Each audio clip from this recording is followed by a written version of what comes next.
Vous vous êtes déjà retrouvé sur votre lit à regarder votre téléphone pendant des heures en sachant pertinemment que vous avez ce devoir à rendre pour demain. Évidemment que oui, on a tous vécu ça. Mais la vraie question n'est pas de savoir si ça nous arrive, mais plutôt pourquoi on continue de le faire alors qu'on sait très bien que ça nous met dans une situation délicate et stressante. Ça, ce n'est pas une question de motivation, ni même de volonté, c'est notre cerveau qui nous joue des tours. Imagine ton cerveau comme une ville avec plein de routes. Chez certains, le trajet entre je dois le faire et je le fais est une autoroute, une vraie ligne droite. Ces personnes-là, on les appelle les réalisateurs. Chez les procrastinateurs, c'est un véritable labyrinthe avec des détours, des impasses et des panneaux déviation partout. Cette différence entre les deux n'est pas juste une question de personnalité ou de paresse. C'est littéralement câblé dans notre tête. Nos neurones, ces petits messagers qui font circuler l'information dans notre cerveau, ont parfois du mal à prendre le chemin le plus direct. C'est comme si certains d'entre nous avaient un GPS mental qui bug systématiquement, nous envoyant faire un détour par Netflix avant d'arriver à notre destination finale. Et le plus fou dans tout ça, c'est que ce n'est pas une simple mauvaise habitude qu'on peut corriger en se répétant « Allez, cette fois-ci, je m'y mets vraiment ». Non, c'est un véritable schéma neuronal qui s'est installé au fil du temps, créant des automatismes dont nous n'avons même pas conscience. Et vous n'allez pas arrêter de procrastiner pour de bon, car ça relève de l'impossible dans l'état que vous êtes. Et tout ce qui relève de l'impossible vous fait procrastiner. Vous êtes dans un cercle vicieux sans fin. Donc ce que vous allez plutôt faire, c'est de faire avec cette procrastination. Mais surtout, de comprendre ce qui ne va pas chez vous et la cause de ce phénomène.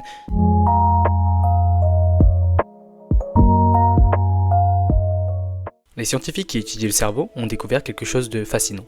Quand on procrastine, deux parties de notre cerveau se confrontent. D'un côté, le cortex préfrontal, la partie logique du cerveau, et de l'autre, le système limbique, la partie émotionnelle. Le cortex préfrontal nous aide à prendre des décisions influentes sur nos comportements, tandis que le système limbique, lui, gère les émotions et les sentiments, nous aidant à comprendre ce qui nous rend heureux, triste ou en colère. Et lorsque vous êtes devant une tâche importante ou ennuyeuse, votre cerveau émotionnel vous pousse à aller regarder un épisode de votre série préférée sur Netflix pour fuir une situation désagréable. Mais votre cerveau logique vous aide à maintenir votre focus sur ce que vous êtes en train de faire, car il est jugé comme plus important à vos yeux. Dans de nombreux cas de procrastination, votre système limbique l'emporte, conduisant à reporter les tâches importantes au profit d'activités plus agréables dans l'immédiat. Et ça vous est déjà tous arrivé de vous surprendre d'être soudainement en train de ranger votre chambre comme vous ne l'avez jamais rangée, alors que vous avez mieux à faire. C'est comme si votre cerveau vous disiez « Regarde, je suis productif », tout en évitant soigneusement la seule chose que vous devriez vraiment faire. C'est parce que votre cerveau émotionnel a réussi à convaincre votre cerveau logique qu'il était tout aussi productif de ranger votre chambre que si vous étiez en train de faire votre tâche importante. Votre cerveau logique l'accepte parce que, c'est vrai, ranger sa chambre n'est pas quelque chose de contre-productif. Ça, vous avez ce genre de réflexe à peu près tous les jours, et vous avez également cette récompense associée au fait de procrastiner tous les jours, car la procrastination n'est pas forcément due par fainéantisme, mais plutôt par peur. Peur de l'échec, peur de mal faire, peur de ne pas être à la hauteur. En remettant le travail à plus tard, on remet surtout le stress associé au travail à plus tard. La procrastination nous procure du plaisir, la sensation d'un coup d'être soulagé d'un stress. Mais en fait, rien n'a disparu, bientôt on se retrouvera face à ce même stress et on remettra encore à plus tard. La procrastination dont je parle, c'est pas une question de rangement. La procrastination chronique, c'est l'habitude systématique de remettre des tâches importantes à plus tard, entraînant une dégradation de votre vie, dont une baisse de l'estime de soi, d'insomnie et de potentielle dépression, à cause du sentiment de stress, d'anxiété et de culpabilité permanent que cela implique le fait de prendre du retard sur tous les aspects importants de sa vie. 20% des adultes en souffrent. Et plus de 80% des étudiants s'estiment s'engager dans des comportements de procrastination quotidienne, dont peut-être vous. Des chercheurs ont observé un dysfonctionnement dans les circuits cérébraux des procrastinateurs. Ce qu'ils ont observé, c'est que le cerveau émotionnel d'un procrastinateur est plus fort que son cerveau logique, ce qui dérègle tous ses choix, qui vont tous à l'opposé de ses responsabilités. Face à une tâche quelle qu'elle soit, son système limbique détourne l'attention en exagérant l'effort qu'elle demanderait et en exagérant aussi le plaisir que procuraient quelques minutes passées sur Netflix. La procrastination, c'est un dysfonctionnement dans le processus comportemental, un manque de contrôle de soi qui favorise l'émotion à la raison. En sachant cela, vous savez maintenant que votre cerveau vous trompe, mais ça ne peut pas être une excuse, et ce pour deux raisons. Premièrement, la procrastination n'est pas une fatalité, mais elle peut évoluer. Et deuxièmement, vous êtes probablement responsable de ce dérèglement. Il peut y avoir des facteurs génétiques, éducationnels et environnementaux, mais le plus grand responsable de ce dérèglement, c'est probablement vous-même. En écoutant trop souvent ce que vous ressentez que ce que vous devriez faire, vous avez renforcé votre cerveau émotionnel à vous éloigner de vos tâches difficiles. Vous avez appris à votre cerveau à procrastiner, comme une mauvaise habitude. Mais ce n'est pas grave, une mauvaise habitude, ça se change, et votre temps ne reviendra jamais. Pour changer une mauvaise habitude, il faut la remplacer par une autre. Et c'est ce qu'on va faire. Vous allez commencer par identifier l'émotion négative derrière une action qui vous fait repousser cette tâche à plus tard. Ça peut être par peur de l'échec, la crainte de ne pas réussir peut vous inciter à éviter une tâche. Être trop perfectionniste, vouloir que tout soit parfait, ce qui pourrait paralyser l'action.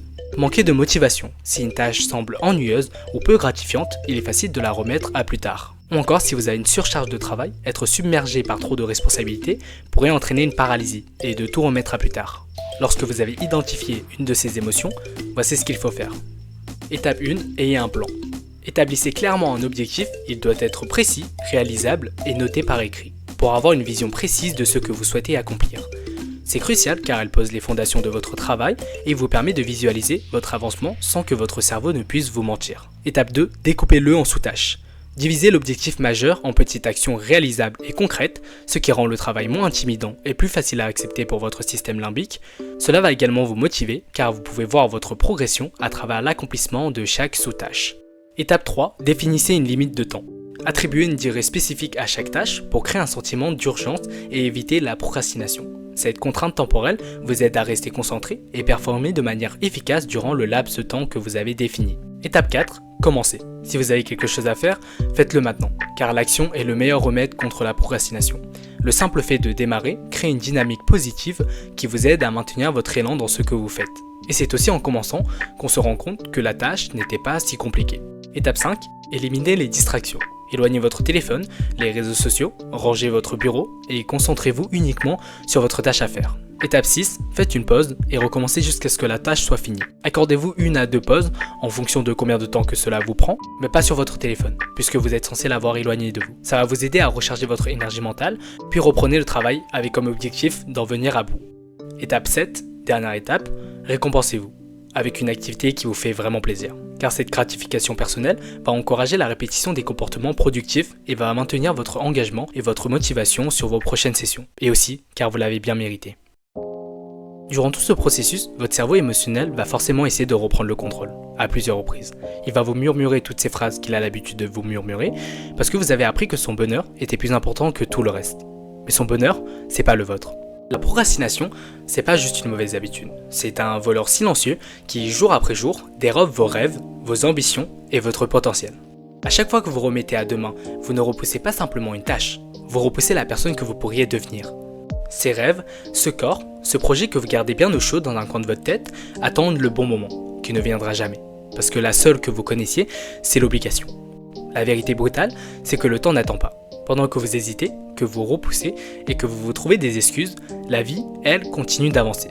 Et un jour, vous vous retrouverez à regarder en arrière, non pas avec le regret de ce que vous avez fait, mais avec la douleur lacunante de tout ce que vous n'avez pas osé faire. Ce n'est pas une question de motivation, ni même de volonté. C'est un choix, le choix de ne plus être spectateur de votre propre vie. Le choix de ne plus laisser la peur du jugement, de l'échec ou de l'imperfection vous paralyser.